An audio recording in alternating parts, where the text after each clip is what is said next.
Hi folks.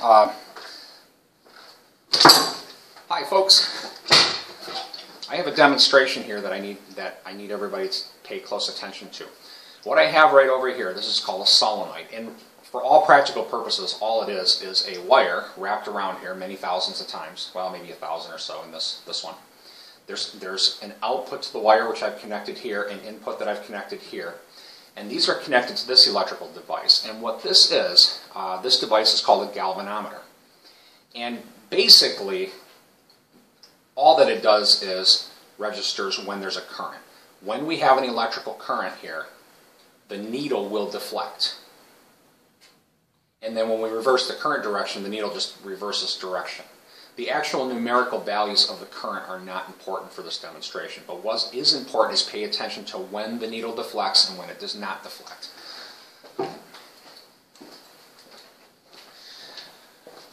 Oops. Okay, what I'm going to do now is I'm going to take my magnet here, which is a pretty strong magnet, and I'm just going to take the magnet and put it close to the solenoid. And I'm going to put it close basically to this end over here. And watch what happens to the needle when I do so. Whoops. I got to close this down to connect it. Right? And watch what happens when I pull it away. So watch. Towards the solenoid, away from the solenoid. Towards the solenoid, away from the solenoid. Towards, away, towards, away, towards, away, towards, away. Okay. You'll notice that when I'm in the act of moving the magnet towards the solenoid, the needle deflects. But you'll notice right now the needle is not deflecting. And let's talk about, qualitatively, what am I doing when I get the magnet closer to the solenoid? Remember, the magnet itself has magnetic field lines around it, right? And those magnetic field lines, they look something like this. And when I get the magnet close to the solenoid, now those field lines are going through this area right here. Right? So now we have magnetic fields and we have areas. There's a quantity I talked about in the last video that's very important here, and hopefully you can think about what that is. Right? Magnetic flux. When I get the magnet close to the solenoid, there is right now a fairly large magnetic flux through the solenoid. Now, you'll notice right now that the needle is not deflected. However, when I take the magnet away, it does. Right? So, it's not magnetic flux that's making the needle deflect.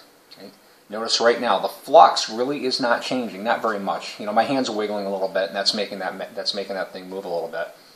It's not magnetic flux that makes the needle move. It's changing magnetic flux. Whenever I change the magnetic flux,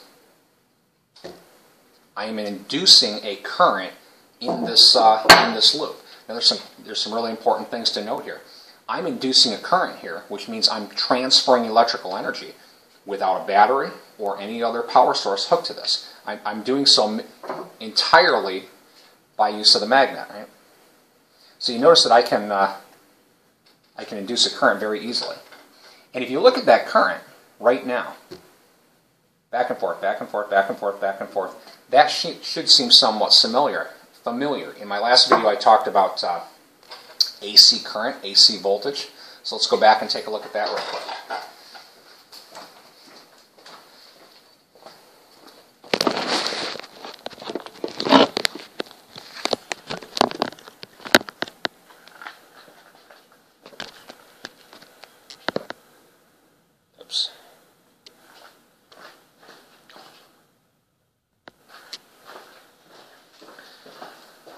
Okay, again, going back to my current loop here.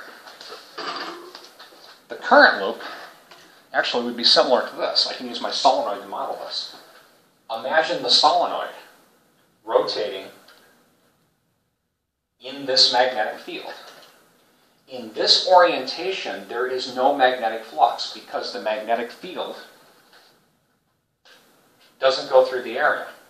But in this orientation, there is a magnetic flux, right? Then we're back to no magnetic flux. Is a magnetic flux, no magnetic flux.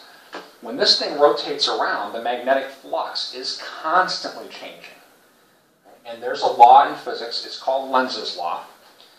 And that law is a changing magnetic flux will produce a voltage.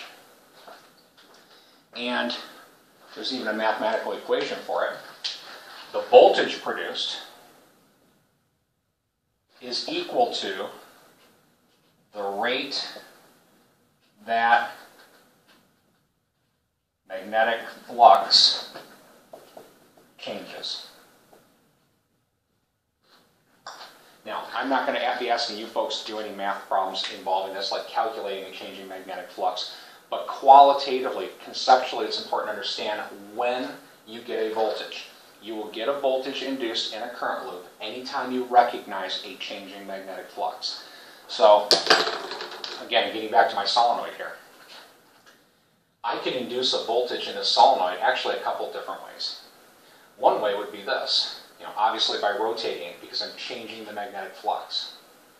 Another way would be whatever's producing this magnetic field, if I made it stronger, like maybe I got the magnets closer, that means that we'd have more field lines and we'd have more flux. So changing the magnetic field strength also will change the magnetic flux and give me a voltage over here.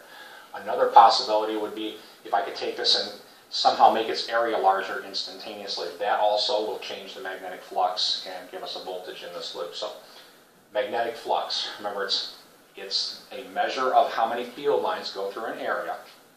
And whenever you change your magnetic flux, you'll be inducing a voltage in the loop. And the most common example I can think of is how our AC power grid generates the electricity. Generators essentially work just like this. They give us a sinusoidally varying voltage and current, and it's because of changing magnetic flux through current loops. So, everybody have a good day, and I'll make another one.